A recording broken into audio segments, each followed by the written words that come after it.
안녕하세요. 저는 지방에 살고 있는 30대 여성입니다. 평소 사연을 들으며 아침 잠을 깨우곤 하는데요. 오늘은 제 사연을 들려드리며 구독자님들의 잠을 깨워드릴까 싶어 용기를 내 제 이혼 사연을 보내봅니다. 남편과 전 휴대전화를 판매하는 매장에서 처음 만났어요. 가장 친한 친구는 그 매장의 직원이었는데 남편 역시 그곳에서 일하고 있었어요. 전 친구에게 휴대전화를 사러 친구의 직장을 찾았고 휴대전화 매장 치곤 엄청 넓은 데다 직원들도 많아 친구를 찾는 것이 쉬운 일은 아니더라고요. 친구도 손님을 보는 중인지 전화도 받지 않아 혼자 둘러보던 중에 남편이 말을 걸어왔고 전 친구가 여기서 일하고 있다며 혼자 구경하며 기다리는 중이라고 말하며 정중하게 사양했어요. 그렇게 어떤 기종으로 살지 고민하며 둘러보던 중 저를 발견한 친구가 저에게 다가왔고 전 친구의 추천대로 휴대전화를 구입하고 매장에서 나왔어요. 그날 저녁 친구에게 연락이 와 남편이 저에게 관심을 보인다며 연락처를 줘도 되냐고 묻더라고요. 그래서 전 친구에게 어떤 사람이냐고 물어봤죠. 남편이 입사한 지 얼마 되지 않아 정확히 어떤 사람인지 잘 모르겠으나 일은 잘한다고 하더군요. 전 번호를 알려주라고 했어요. 괜히 안 된다고 했다가 중간에서 친구가 곤란할 수도 있겠다는 생각도 있었지만 매장에서 본 남편의 인상이 나쁘진 않았거든요. 평소 곰돌이푸 같은 남자를 좋아했는데 딱 그런 스타일의 푸근한 인상이었어요. 그렇게 저흰 연락을 주고받다 연인 사이가 되었고 결혼까지 하게 되었죠. 결혼을 준비하며 얼굴을 붉힐 일이 있었는데 일단 그 이야기부터 시작할게요. 그땐 저희가 반지와 예물을 보러 다닐 때였는데 저와 남편이 유난히도 시간이 맞지 않아 남편 반지와 제 예물을 예비 신우와 함께 보러 가게 되었어요. 남편에겐 이미 친정에선 고가의 명품 시계를 해줬던 터라 저도 내심 기대를 하고 있었죠. 이왕 줄 거 주고 받을 거 받기로 한 결혼 어쩔 수 없이 준 대로 받고 싶더라고요. 그래서 전 남편에게 가방보다 금을 더 좋아하니 혹시나 명품 가방 사줄 생각이면 가방보단 금을 해줬으면 좋겠다고 미리 언지를 줬어요. 남편은 흔쾌히 알겠다고 했고 어머님께도 미리 말을 해뒀는지 어머님은 바로 저를 예물 전문 주얼리샵으로 데리고 가시더라고요. 이것저것 보고 있는데 딱 마음에 드는 목걸이, 팔찌, 반지 세트를 발견했고 직원분께 그것으로 좀 보여달라고 했죠. 그러자 어머님이 화들짝 놀라시며 저에게 핀잔을 주기 시작했어요. 어머 유나야, 너 정말 이게 예뻐서 보여달라고 하는 거야? 네? 네 어머님, 예쁘지 않아요? 전 얇은 거보단 좀 두께감 있는 게 예쁘기도 하고 저한테 어울리기도 해서 이런 디자인 좋더라고요. 어머 얘가 진짜 이렇게 안목이 없어서야. 요즘에 누가 두꺼운 걸 두르니? 촌스럽게. 그렇게 별로인가요? 전 예쁜데. 제가 이런 디자인이 잘 어울리기도 해서요. 별로야. 기다려봐라. 내가 골라주마. 얼떨결에 네라고 대답은 했지만 좀 당황스럽더라고요. 제가 차고 걸고 낄 건데 어울릴지 안 어울릴지는 제가 판단해야 하는 거 아닌가요? 그리고 요즘에 어떤 시대인데 유행을 따지나요? 제 개성에 사는 시대인데 할 말이야 많았지만 일단 지켜보기로 했습니다. 그래도 곧 시어머니가 될 뿐인데 이런 걸로 이런 곳에서 얼굴을 붉히고 싶지 않았으니까요. 거기에다가 그렇게 말씀하시는 어머님은 얼마나 대단한 안목을 가지고 계시나 궁금하기도 했고요. 한참을 고르고 고르시던 어머님은 저에게 이거 어떠냐며 물어오시더라고요. 어머님의 안목을 확인한 전 너무 당황스러워서 할 말을 잃었어요. 많고 많은 금덩이 가운데 어머님이 고르신 건 소박하다 못해 없어 보이는 실가락지 하나였고 그 옆엔 남편 반지로 딱 맞겠다며 골라두신 딱 봐도 비싸 보이는 반지가 올려져 있었고요. 이게 딱이구나. 어떻니? 이건 실가락지잖아요, 어머님. 그래, 그게 뭐 어때서 그렇니? 내 보기엔 이게 너한테 딱일 것 같구나. 한번 껴보렴. 이러시면서 제 손가락에 마구 끼워 넣는데 막을 도리가 없더라고요. 레이어드링으로나 낄만한 반지를 무조건적으로 고급스럽다며 우기던 신우가 이내에 만족한다는 듯 손뼉까지 치며 말씀했어요. 어머나, 딱이네 딱이야. 깔끔한 게 고급스러워 보이는구나. 너한테 딱 어울리는데 넌 어떠니? 딱 어울리지 않았어요.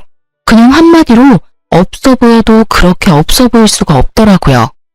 전 너무 뻔히 보이는 어머니의 속내의 당황을 넘어 어이가 없어졌고 얼마나 저를 무시하면 이럴 수가 있는지 제 상식선에선 이해가 되지 않았어요. 여러분은 이해가 되세요? 고가의 명품 시계를 해주고 실가락지 하나 받아온다는 게 제가 계산적이다 속물이라 생각하시는 분들도 계실 수는 있겠지만 지금 생각해도 그건 아니다 싶으네요. 아무리 좋게 생각해 보려고 해도 전 좋게 생각되지 않았고 최대한 기분 나쁜 티를 내지 않으며 화장실로 일단 자리를 피했어요. 그리고 남편에게 전화를 걸었죠. 오, 자기야, 다 샀어? 내가 기가 막혀서 자기 엄마 진짜 왜 그래? 혹시 나 마음에 안 드신데? 그러신 거면 말로 하시지. 이게 무슨 꼴이야? 왜? 무슨 일인데? 흥분을 좀 가라앉히고 설명을 좀 해봐. 어머님이 글쎄 나한테 실가락지 하나 사주신다고 하더라? 내가 진짜 속물 같아 보일까봐 웬만하면 그냥 넘어가 보려고 했는데 아무리 그래도 이건 좀 아니지 않아? 너무하잖아 진짜. 뭐? 실가락지? 예물 보러 간 거 아니었어? 왜 아니겠어.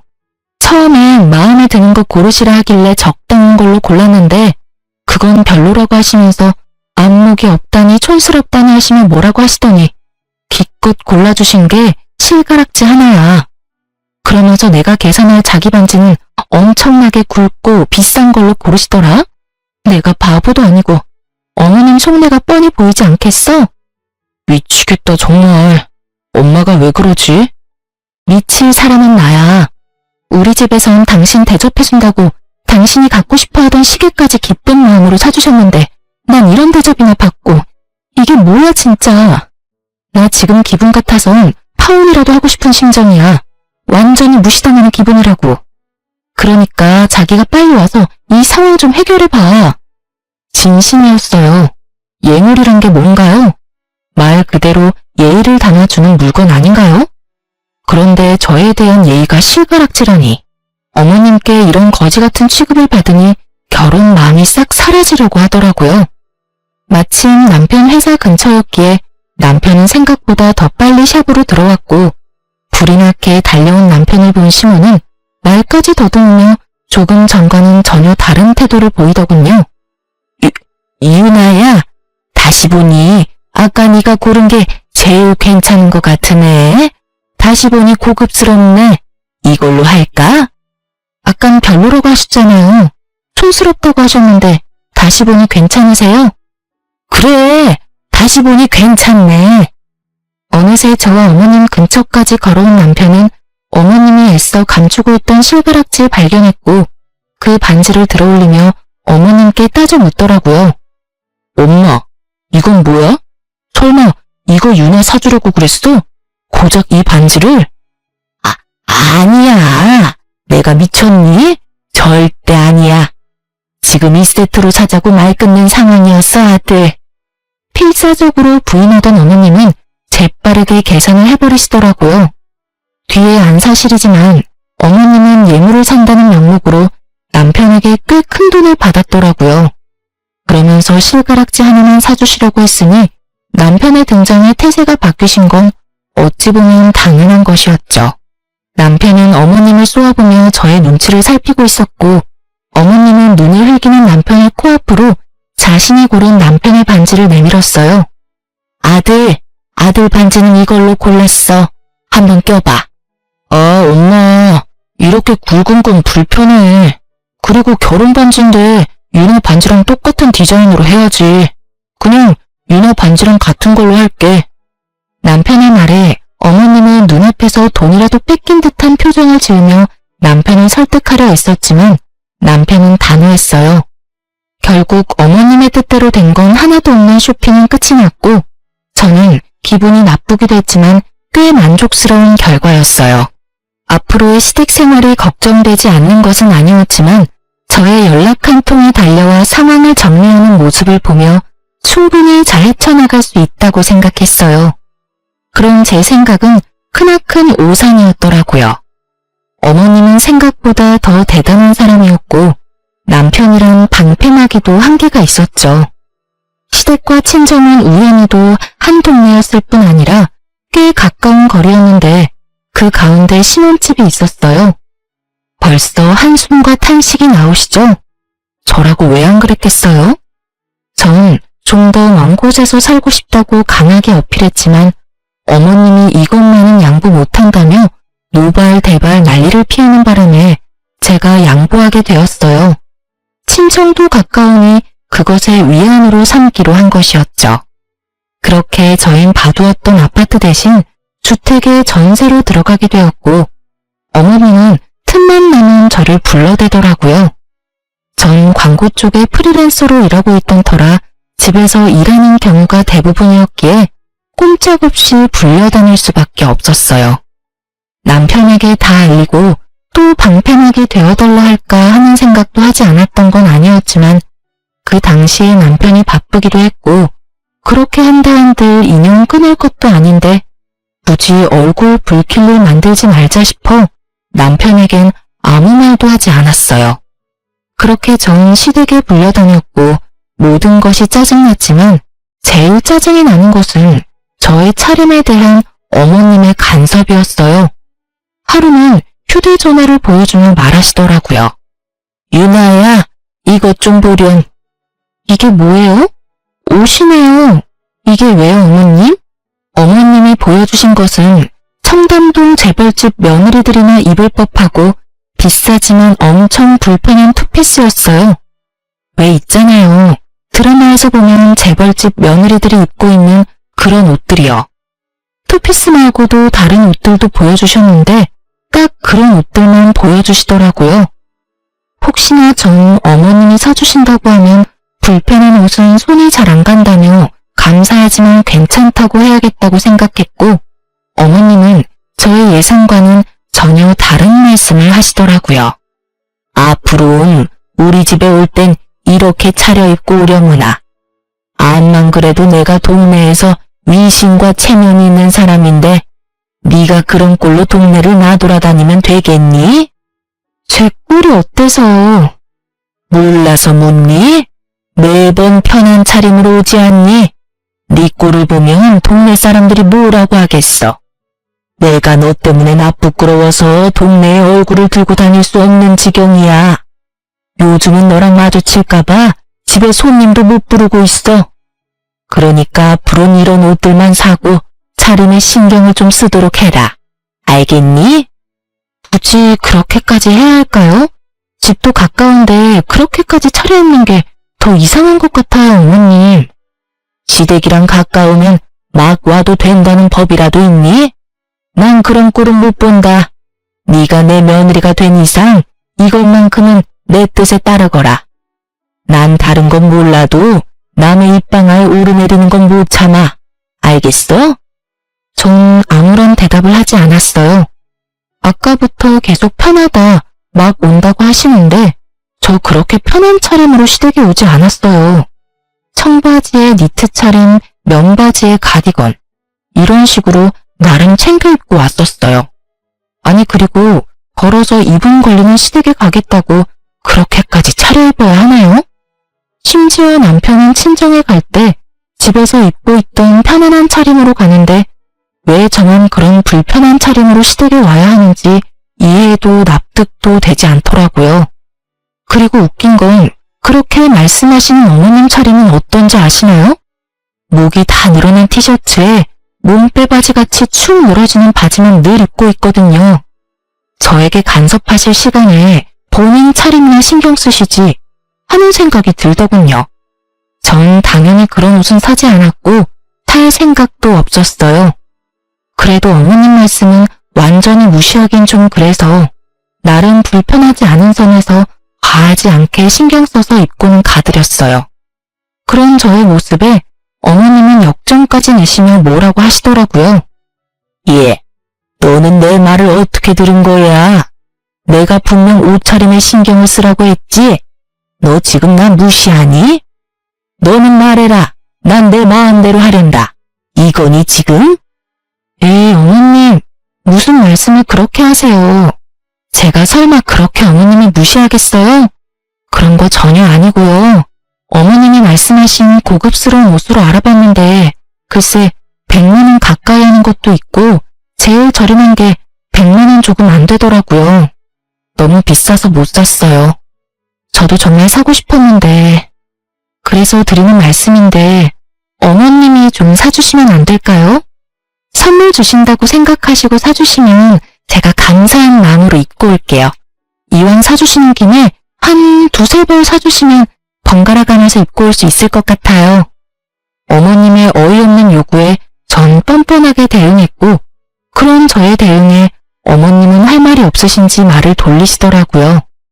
어머님은 당연히 사주실 리가 없었고 전 그날 이후 평소 차림대로 다닐 수가 있었어요. 시댁에 자주 물러가긴 했지만 그것도 적응이 되니 할만하더라고요. 사연에 등장하는 다른 시어머니들과는 다르게 어머님은 몸을 쓰는 일 대신 저와 수다를 떨었고 그 시간이 곤욕스러울 때도 있었지만 대부분은 뭐 참을만 했어요. 그렇게 짚고 시댁을 오가는 생활에 적응이 될 때쯤 김장철이 다가왔어요. 남편에게 들은 바론 김장을 크게 하지 않는다고 들었는데 어머님은 무슨 작정을 하셨는지 배추 100포기를 주문하셨다고 하시더라고요. 전화로 그 이야기를 어머님께 전해 듣는데 당황스럽기까지 하더군요. 그러면서 하시는 말씀이 정말 가관이었습니다. 그런데 너 김장은 할 줄 알지? 그 정도는 배워서 시집 온 거지? 아니요. 친정에서 하는 건 본 적 있는데 직접 해본 적은 없어요. 어머님, 아무래도 100포기는 너무 많은 것 같은데 좀 줄이는 건 어떠세요? 100포기가 많긴 뭐가 많니? 그것도 한 끼 두 끼 먹다 보면 금세 돈나. 어휴, 올해는 며느리도 있어서 좀 편하게 하겠다 싶었는데 넌 도대체가 김장도 안 배우고 뭐 했니?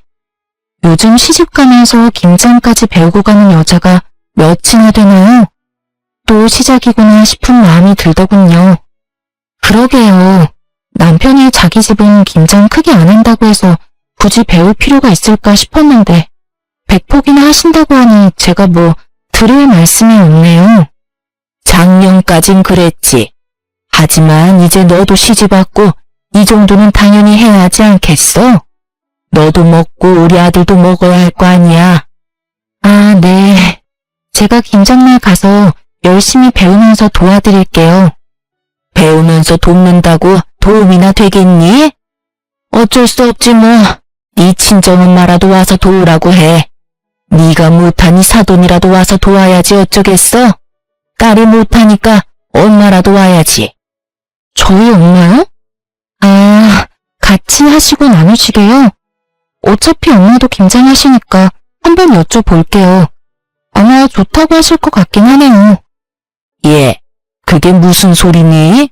나눠주긴 뭘 나눠줘? 그냥 와서 너 대신 일만 하라는 뜻이다. 이때까지 내가 한 말 뭐로 들었니? 100포기 가지고 누구 코에 붙인다고 그걸 나눠줘? 무슨 저희 엄마가 시댁 전용 도우미도 아니고 이쯤 되니 한번 해보자는 뜻으로밖에 들리지 않더군요. 생각하는 것만큼 호락호락하지 않은 며느리라는 것을 기필코 보여드려야겠다는 생각이 들었어요.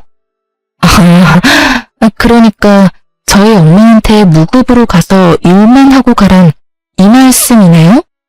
그래, 이제야 내 말 뜻을 제대로 알아듣는구나. 그러면 김장 날짜 정해서 알려줄 테니 사돈한테 말 좀 전해주려무나. 아니요, 어머님. 옛말에 일하지 않는 자 먹지도 말라고. 저희는 김치 안 먹고 일도 안 할게요. 남편이 워낙 김치를 좋아하니 가서 도와드리고 좀 받아오려고 했는데 친정엄마까지 고생시켜가면서 먹고 싶지는 않아서요.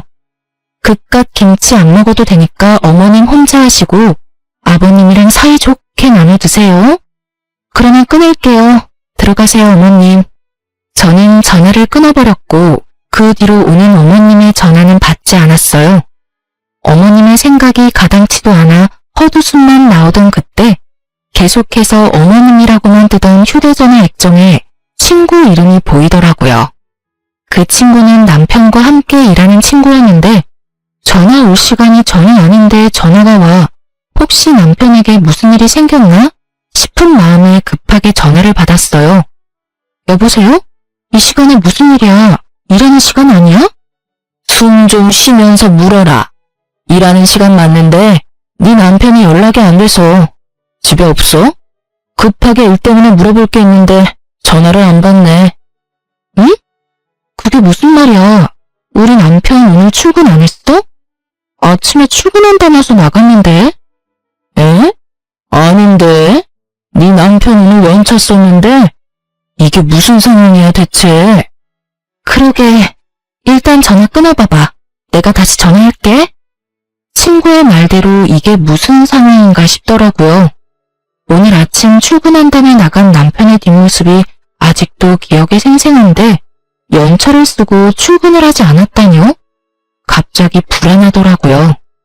남편이 허튼 짓 한다고 상상조차 못했던 터라 남편의 행방은 가늠도 되지 않은 채 그저 불안했어요. 그렇게 밀려오는 불안함으로 눈알만 굴리고 있는 그때 순간적으로 남편과 연애 시절 썼던 커플 앱이 떠오르더라고요. 그 앱엔 위치 추적 기능이 있었는데 아주 정확하진 않아도 꽤 괜찮았던 기억이 났어요. 전 주저하지 않고 남편의 위치를 확인하니 어느 공원이었고 전 외투와 지갑을 챙겨 남편이 있는 곳으로 향했어요. 출근을 하지 않은 남편 그리고 공원. 택시를 타고 가는 내내 저의 머릿속에 온갖 불안감 가득한 상상들이 오갔어요. 그중 남편의 외도에 대한 상상은 단 하나도 없었기에 택시에서 내려 남편을 찾은 저는 큰 충격에 빠지게 되었어요. 네, 남편은 출근한다며 저를 속이고 나가선 낯선 여자와 커플 자전거를 타고 있더라고요. 매서운 바람이 부는 추운 날 뭐가 그렇게도 좋다고 자전거를 타며 그리도 해맑게 웃고 있는지 저는 무의식적으로 몸을 숨기고 남편을 훔쳐보았고 혹시 모르는 상황을 대비해 사진도 찍어두었습니다. 이런 상황에서 사진이나 찍을 정신이 있을까 했었는데 머리보다 손이 먼저 움직여 사진을 찍고 있더라고요. 그렇게 전 남편과 상간녀를 뒤쫓으며 두 사람의 행복한 모습을 사진으로 남겼고 그러는 와중 남편이 휴대전화를 2대 쓰고 있다는 사실을 알게 되었어요. 제가 아는 남편의 휴대전화는 저와 커플로 S사 휴대전화였는데 상간녀와 함께 있던 남편의 손엔 사과 휴대전화가 들려있더라고요. 외도 사실을 확실하게 확인한 저는 집으로 돌아왔고 그제서야 눈물이 나더라고요. 어머님이 틈만 나면 시댁으로 불러 귀찮게 하는 것도 툭툭 뱉는 말로 상처를 주시는 것도 남편만 보며 참고 견뎠어요. 누구보다 가정에 헌신적이고 저를 사랑해준다고 생각했기에 어머님의 괴롭힘도 남편에게 알리지 않고 혼자 해결하며 지냈던 것인데 남편의 사랑은 거짓이었고 저의 무조건적인 믿음과 사랑을 이런 식으로 돌려준다고 생각하니 눈물이 멈추지 않더군요. 저는 제가 생각했던 것보다 남편을 훨씬 더 사랑하고 있었더라고요. 그런 제 마음은 그 많은 눈물과 함께 흘렀고 마음의 진정이 찾아올 때쯤 저의 머릿속엔 딱 2글자만이 남았더군요. 복수. 이제 저에게 남은 건 복수뿐이었고 어떻게 하면 이 상처받은 마음을 달랠 수 있을까 생각했어요. 일단 아무렇지 않은 척을 하며 더 많은 사실을 알아내기로 결정했어요. 상간녀의 신상부터 해서 두 연놈이 언제 처음 만났고 어디까지 진전이 된 사이인지 다 알아야만 했으니까요. 저녁이 되자 평소와 다름이 없는 모습의 남편이 돌아왔고 전 역시 평소와 똑같은 모습으로 대하며 남편이 잠들기만을 기다렸죠. 12시가 넘어갈 무렵 남편은 잠이 들었고 전 남편의 차로 향했어요. 남편이 씻는 사이 가방과 옷가지를 뒤졌었는데 그곳엔 사과 휴대전화가 없었으니 남은 곳은 차뿐이었죠. 저의 예상대로 두 번째 휴대전화는 남편의 차 안에 있었고 전 쉽게 잠금을 풀고 판도라의 상자를 열었습니다. 그 상자 속엔 정말 보고 또 봐도 경악스러운 사실들이 무수히 쏟아져 나오더군요. 저의 남편은 생각보다 더욱더 능력자였어요. 그때 당시 연락하고 있던 여자가 1명도 아니고 2명도 아니고 무려 5명이나 되더라고요. 너무 황당하고 어이가 없으니 웃음이 터져 나오는데 속된 말로 미친년처럼 소리내서 웃었어요. 그러면서도 손을 부지런히 움직이며 눈은 열심히 상간녀들과의 대화를 읽어나갔죠. 처음 만난 시기, 애정의 정도와 그에 따른 진도는 각기 달랐지만 방법만큼은 소름이 끼치게 똑같더군요.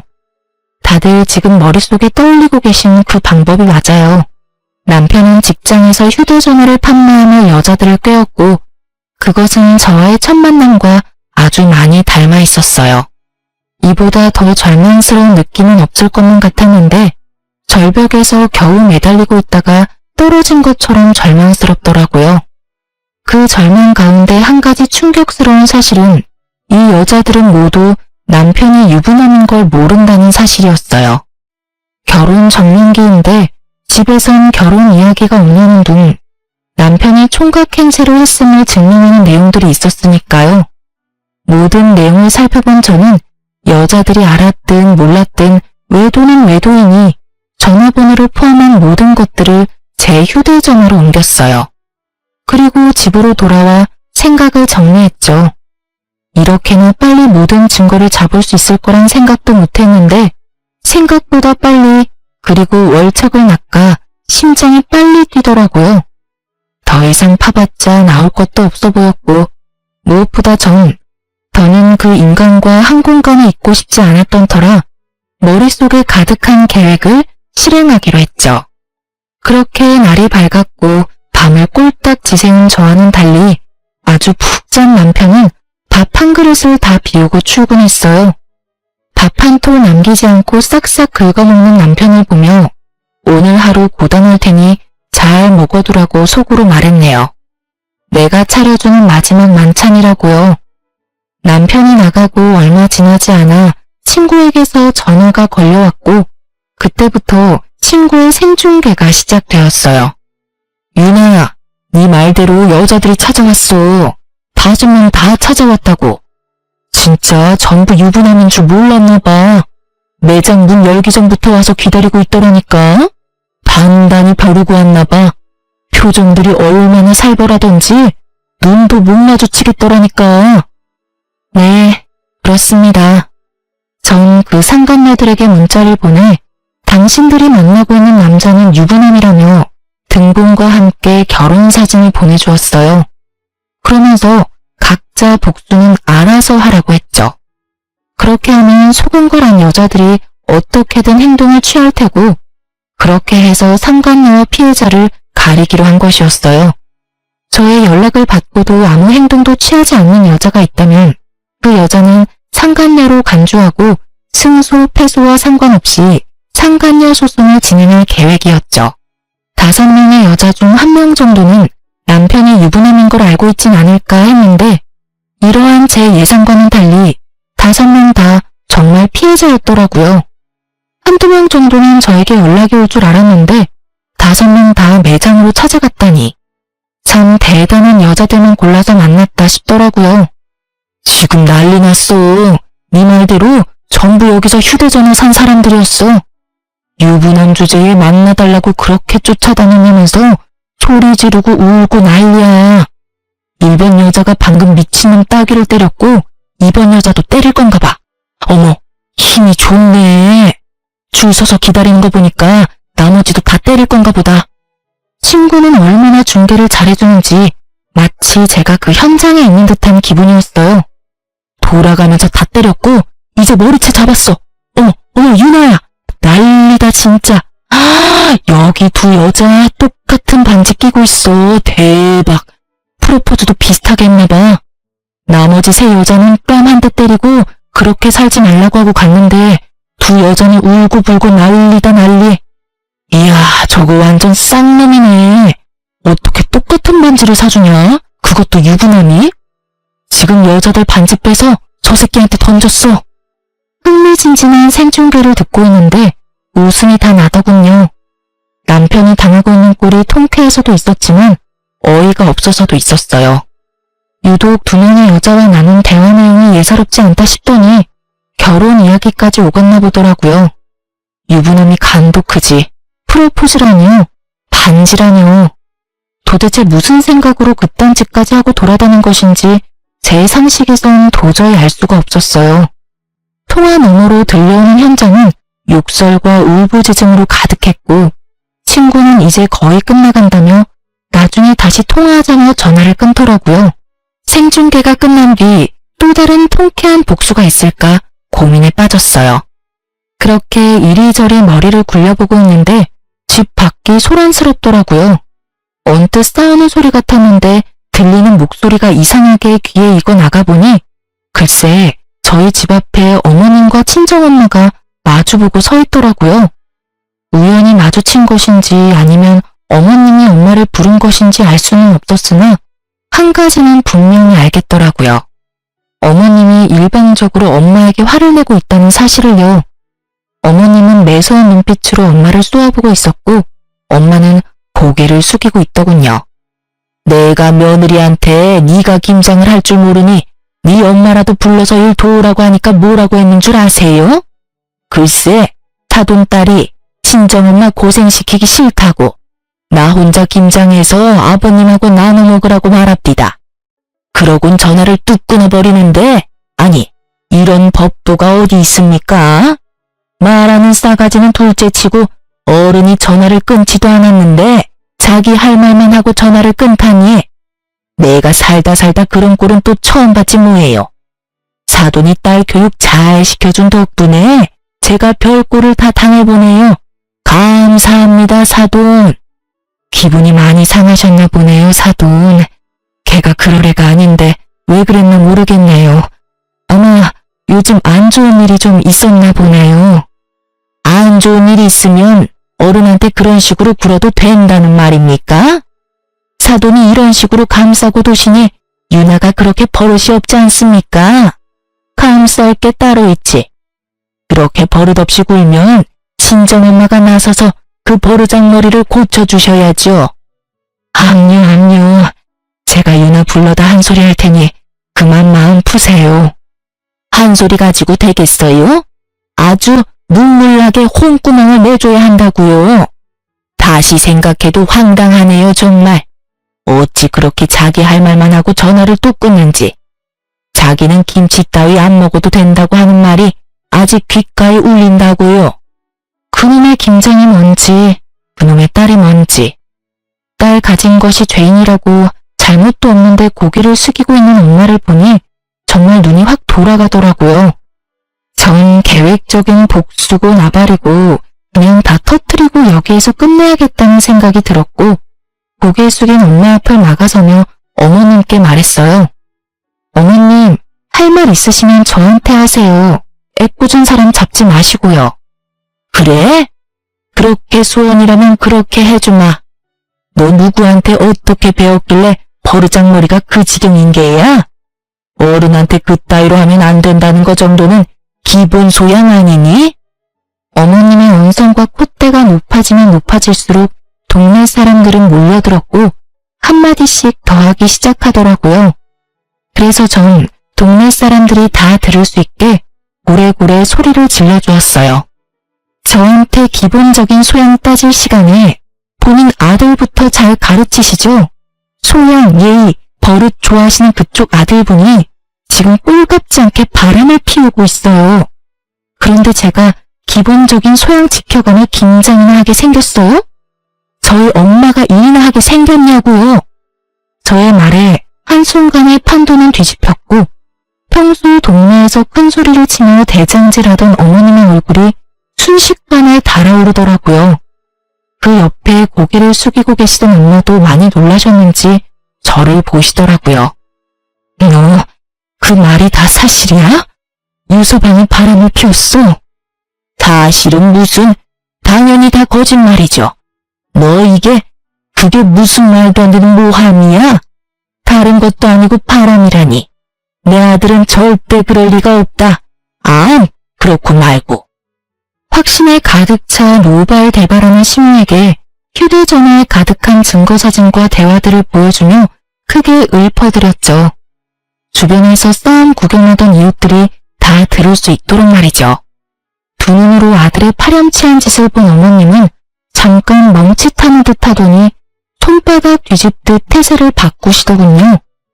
네가 평소에 얼마나 못했으면 그 순진한 내 아들이 바람을 피워. 나한테도 그따위로 하더니 내 아들을 얼마나 들들 볶았으면 바람을 피우냐고. 내가 안 봐도 뻔하다 뻔해. 우기기가 아주 선수급이더라고요. 궁지에 몰리니 말도 안 되는 말을 해대면 우겨대는데 들을 가치도 없는 말이라 사뿐하게 무시하고 더 충격적인 사실을 알려드렸죠. 그 순진하신 분이 글쎄 1명도 아니고 2명도 아니고 무려 5명이랑 바람을 피우고 있더라고요. 거기다 유부남인 것도 속이고 만났던데요. 그거 사기예요, 사기. 얼마나 순진하시면 사기까지 치고 다니는지. 2번 순진했다간 아주 큰일 나겠더라고요. 거기에다가 그중 2명한테는 프로포즈까지 했다고 하더라고요. 똑같은 반지까지 사줬다고 하던데. 조만간 아드님 깜빵 가게 생겼어요. 5명이라는 말이 어지간히 충격적이었는지 어머님은 눈도 깜빡하지 못하고 서 있더라고요. 동네 분들도 많이 놀라셨는지 잠시 멍해들 계시다가 이내 수근거리시며 남편과 어머님을 향해 찰진 욕을 내뱉기 시작했어요. 가만히 듣던 어머님은 화가 머리끝까지 나셨는지 다짜고짜 제 뺨을 때리시더라고요. 말릴 새도 없이 두 눈 앞에서 딸이 맞는 모습을 본 엄마는 주저하지 않고 시모의 머리채를 잡으셨고 시모 역시 엄마의 머리채를 잡았어요. 네가 감히 누구 앞에서 누굴 때려? 맞을만 하니까 때리지. 딸 교육 하나 기가 막히게 시켰어 아주. 갑작스럽게 벌어진 상황에 당황스러운 것도 잠시 두 사람을 제지하기 위해 제가 나서봤지만 저 혼자의 힘으론 역부족이더라고요. 그렇게 싸움은 계속되고 있었고 힘이 많이 빠져 머리채를 잡은 손가락이 많이 풀린 어머님과는 달리 엄마는 작정한 듯 어머님의 머리채를 잡은 손이 다 떨릴 정도로 힘을 주고 계셨어요. 생각보다 길어지는 싸움에 동네 분들이 나서주시려는 그때 우리 엉망인 남편이 달려와 엄마와 어머님을 떼어놨어요. 그리고는 저에게 다짜고짜 따지기 시작하더군요. 당신이 그 여자들한테 연락했어? 화낼 사람이 누구인데 양심도 없이 따지는 걸까요? 마음 같아선 한 대 쳐버리고 싶었는데 이미 하고 있는 꼴이 처참해 손도 올라가지 않더군요. 전 생중계를 통해 남편의 꼴을 이미 예상하고 있었던 터라 크게 놀랍지도 않았지만 시모는 많이 놀란 것 같더라고요. 놀란 걸로 치면 저희 엄마도 마찬가지이긴 했지만요. 아들, 이게 무슨 꼴이야? 너 싸웠니? 맞았어? 감히 누가 내 아들한테 손을 댄 거야? 누구야? 도대체 누구야? 어머님은 남편을 추궁하기 시작했고 그제서야 자신의 꼴이 어떤지 자각한 남편은 황급히 얼굴을 가리더군요. 이미 늦은 일이었지만요. 그러면서도 저를 원망하고 싶은 모양인지 끊임없이 물어오더라고요. 당신이 말했어? 네가 말했냐고. 아무리 내가 잘못했다고 해도 어떻게 그 여자들한테 사실대로 다 말하면 어떻게 해? 나 고소당하게 생겼다고. 어떻게 책임질 거야? 너 진짜 제정신 아니구나? 그딴 걸 왜 나한테 물어? 그리고 네가 잘못한 일 네가 알아서 해결해야지 누구 보고 책임지라 말아야? 사기를 치든 고소를 당하든 네 문제는 네가 알아서 해결하고 위자료나 준비해. 나 너랑 이혼할 거거든. 뭐? 이혼? 너 지금 이혼이라고 했어? 그래, 이혼이라고 했다. 그러면 내가 이 꼴까지 보고 너랑 계속 살 줄 알았어? 내가 진짜 혹은 줄 알아? 내가 이혼을 해줄 것 같아? 나 이혼 절대 안 해줄 거야. 야, 네가 이혼하기 싫다고 하면 이혼을 못할 거라고 생각해? 착각도 이분수지. 네가 지은 죄가 얼만데 지금 그런 착각을 하고 있는 거야. 지은 죄라고 했냐? 그래, 네가 무슨 짓을 어떻게 누구와 하고 다녔는지에 대한 증거가 나한테 차고 넘치게 있거든? 그러니까 허튼 생각하지 말고 위자료나 준비해. 1명도 아니고 5명이랑 외도나 저지른 주제에 낯짝도 뻔뻔하기도 하지. 하긴 그렇게 뻔뻔하니 그딴 짓이나 하고 있었겠네. 대단하다 대단해. 저의 남편의 대화, 그리고 결정적으로 남편의 몰골로 외도가 확실해지자 동네 분들은 더욱 손가락질하며 욕을 하기 시작하더라고요. 남편의 욕도 욕이었지만 어머님에 대한 욕이 많더라고요. 갖은 욕설을 듣고 있던 어머님은 아들의 이혼 사실보다 본인이 당할 망신이 더 걱정인지 저를 모함하기 시작하더군요. 이거 네가 모두 꾸민 짓이지? 네가 전부 꾸미고 내 아들 함정에 빠뜨린 것이지? 이 독한 년이 꾸민 짓이 분명해. 분명하다고. 도대체 뭘 어떻게 꾸미면 5명의 여자를 남편에게 붙이고 이런 상황까지 올 수 있는 것일까요? 저는 더는 이 인간들과 얼굴을 마주하고 싶지도 시시비비를 따지고 싶지도 않더라고요. 그래서 저는 어머님의 손길을 가뿐히 쳐내고서 남편 쪽으로 어머님을 밀쳐버렸어요. 그리고는 남편을 향해 말했죠. 야, 네 엄마 데리고 당장 꺼져. 지금 당장 꺼지지 않으면 증거로 모아뒀던 사진들 여기 계신 모든 분께 구경시켜 드릴 거야. 그냥 하는 말 아닌 거 알지? 제가 눈을 희번덕거리며 말하니 남편도 주변 시선에 신경이 쓰였는지 시모를 모시고 시댁으로 갔고 그 길로 전 이혼을 진행했어요. 바로 변호사를 선임했고 소송을 걸었어요. 이혼 준비로 바쁘게 지내고 있는 와중에 남편 놈과 함께 일하는 친구에게서 연락이 왔어요. 제 안부를 물으며 그놈이 어떻게 지내고 있는지 알려주더군요. 유나야, 어떻게 지내? 이혼 준비하면서 그렇게 지내지. 걱정하지 마. 생각했던 것보단 잘 지내. 그래, 그렇다면 다행이고. 내가 얼마나 걱정했는지 몰라. 처음에 그 인간이 네 번호 물을 때 내가 가르쳐주는 게 아니었는데. 아니야. 내가 알려주라고 해서 네가 알려준 거잖아.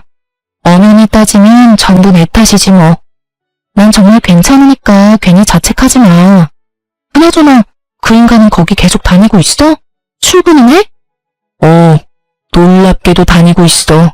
얼마나 뻔뻔한지 그 난리가 났었는데도 꿋꿋하게 출근을 하더라니까. 진짜 뻔뻔하긴 하다. 나 같으면 절대 못 나갈 것 같은데. 하긴 위자료 주려면 열심히 일은 해야지. 하긴 여기 사람들 다 손가락질하고 욕하고 난리도 아니야. 그뿐인 줄 알아? 말 걸어도 다 무시하는데 그 모진 냉대에도 네 말대로 위자료 주려고 그러는지 얼굴에 철판 깔고 열심히도 출근하고 있어. 근데 그러면 뭘 하니? 이혼 소송 말고 사기로도 소송 2건이나 진행 중인 것 같던데. 거기에 정신이 쏙 빠져서 일도 엉망진창으로 하고 매출도 못 내고 있어서 곧 잘릴 것 같아. 완전 오늘 내일 하고 있어. 그거 참 뿌린 대로 잘 거뒀다고 생각했어요. 다른 소송은 어떻게 마무리되었는지 잘 모르겠지만 전 위자료를 받고 이혼했습니다. 명백한 유책 배우자는 남편이었기에 결과에 큰 이변은 없었죠. 전 시댁은 동네에서 망신을 크게 당했기에 집을 싼 값에 급하게 내놨지만 생각만큼 빨리 나가지 않더라고요. 덕분에 친정에 있던 저의 귀에도 그 망할 식구들의 소식이 들려오더라고요. 그렇게 전해 들은 소식에 의하면 이러했죠. 그 집구석에서 유일하게 제정신이었던 전 시부가 그래도 아들인지라 전 남편을 집으로 받아주긴 했지만 소송에 관한 그 어떤 금전적인 도움은 없을 거라고 못을 박았다고 하더군요. 저에게 위자료를 주고 남은 돈이 얼마 없다는 것을 뻔히 다 알고 있던 전 시부는 전 시부 몰래 돈을 해주려다 걸리게 되었고 그렇게 둘 다 집에서 쫓겨났다고 하더군요. 우연히 외출하고 돌아오는 길에 전 시댁 앞에서 무릎 꿇고 앉아 빌고 있는 두 사람을 봤는데 참 통쾌하더군요. 여보, 한 번만 용서해줘요. 하나뿐인 아들 옥살이 시킬 수는 없어서 도와주려고 했던 거예요. 다신 그러지 않을 거고 그런 마음도 먹을 일 없어요. 이제 도와주려고 해도 당신이 다 뺏어가서 돈도 없잖아요. 그러니 문 좀 열어줘요. 아버지, 집에 손 벌리지 않을 테니 집에만 들어가게 해주세요. 저 진짜 갈 데 없다고요. 그렇게 한참을 빌던 모자가 겨우 열린 대문 안으로 들어가는 모습을 지켜본 눈이 저를 포함해 한둘이 아니었어요. 표정을 보아하니 다들 통쾌하다고 생각하는 듯 했어요. 저 역시 그러했고요. 전 남편은 당연스럽게 두 건의 소송에서도 졌고 누구에게도 그 어떠한 도움을 받을 수 없었던 전 남편은 결국 대출받아 그 많은 여자들에게 위자료를 줬다고 하더군요. 그 어마어마한 대출빚을 갚기 위해 밤낮 없이 공사판을 전전하며 일용직으로 일하고 있다고 했어요. 그렇게 마지막까지 통쾌한 소식만을 전해주던 전 시댁은 집이 팔리자마자 이사를 가버렸고 그 후론 소식을 들을 수 없었어요. 동네에 소문까지 나며 이혼을 하게 된 저는 엄마가 걱정이 됐어요. 평소 동네 분들과 왕래가 잦은 엄마인데 제가 잘못한 것은 없었어도 어찌되었든 불미스러운 일이 있었으니까요. 하지만 그 걱정은 쓸데없는 것이었더라고요. 엄마 말로는 그간 순둥순둥한 엄마의 얼굴에 알게 모르게 무시하던 동네 분들이 계셨었는데 그날 엄마가 싸우는 모습을 보시곤 아주 친절하게 대해주신다고 하시더라고요. 그러면서 앞으로는 참지 않고 살 거라고 하시는데 한참을 웃었어요. 요즘 제 근황을 말씀드리자면 전 남편한테 받은 위자료로 작은 사무실을 차렸어요. 그 사무실에서 먹고 자며 하던 일을 계속하고 있어요. 결혼 생활을 할 땐 전 시댁에서 오는 스트레스가 이만저만이 아니었던 터라 일에 집중도 되지 않고 그렇다 보니 결과물 역시 만족스럽지 못했는데 요즘은 정말 이래도 되나 싶을 정도로 일의 능률이 향상되었어요. 저를 찾아주시는 고객분들도 많아지고요. 요즘엔 기업에서도 의뢰가 들어와 이런 추세라면 직원을 뽑아야 할 것 같은데 어떻게 할지 고민에 빠져있네요. 참 행복한 고민이죠? 이렇게 이혼 후 모든 일이 잘 풀리고 큰 걱정 없이 살고 있습니다. 이로써 저의 이야기는 끝이 났어요. 제 나름대로는 통쾌한 결과였는데 여러분은 어떠셨는지 모르겠네요. 두서없는 사연 끝까지 들어주신 구독자분들 감사합니다. 좋은 하루 되세요.